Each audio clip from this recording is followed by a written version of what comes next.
Joe Devance nag-ensayo na sa Hinebra. Palit import na talaga ang SMB.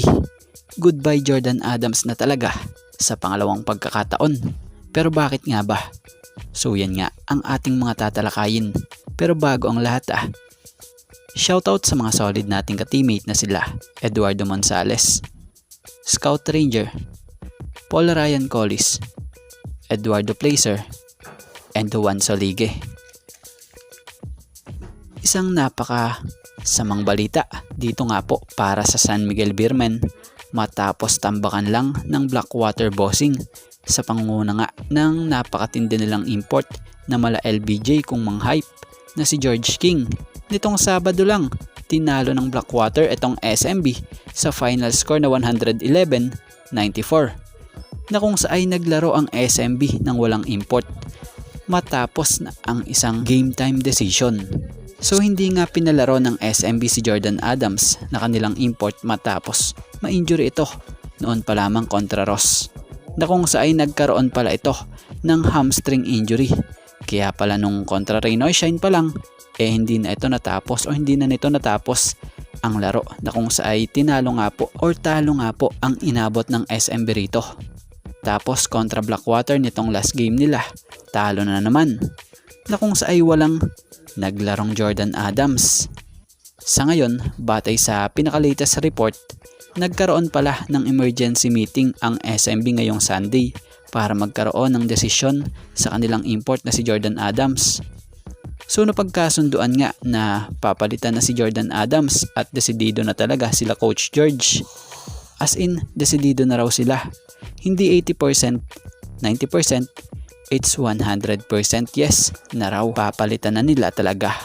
Wala na nga raw senaryo na what if. So yan ang malinaw. Hindi na tulad nung nakaraan na papalitan tapos ibabalik rin. Pero ngayon ito desidido na talaga ang nasabing team na palitan na itong si Jordan Adams. Dahil itong araw injury ni Adams tridor daw yan yung hamstring injury. Kaya naman abangan natin kung sino itong ipapalit na import ng SMB dito kay Jordan Adams. At Joe Devance is back. Kung matatandaan nyo, tinalakay na natin nung nakaraan ang pagbabalik ni Joe Devance sa bansa matapos nitong naispatang nanood ng laro ng Rain or Shine versus SMB nung nakaraan. At nito lang, may nabasa tayong post ni Barangay Hinebra Forever na kung saan nakasaad rito na Joe Devance at Hinebra practice. Sign na ba ito para ma-unretired siya sa PBA? De, joke lang. Nakipractice lang siya. Na-miss niya Hinebra natin So kung ganun, magandang balita ito dahil muling nakasama na JDV, ang dati niyang koponan at dati niyang mga coaches dito sa Hinebra. Matatanda ang Hinebra ang pinakahuling team na pinaglaruan ni JDV bago ito nagretiro.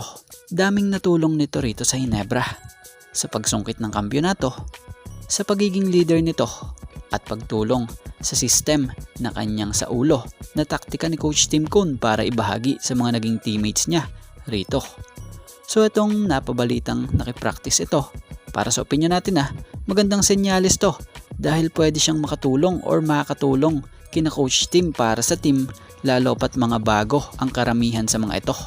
So si JDV pwedeng maging inspirasyon yan or ito dito sa team na ito dahil sa mga napatunayan na nito. So yan sa ngayon mga ka-teammate. Ito nga lang po muna ang ating sports pasada, and thank you for watching guys, and God bless everyone. Shoutout sa mga solid nating ka-teammate na sila Jay Nunez,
Ayo sa live.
Anthony Lucky Alon.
Jessa Iglesia.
and Janapot TV.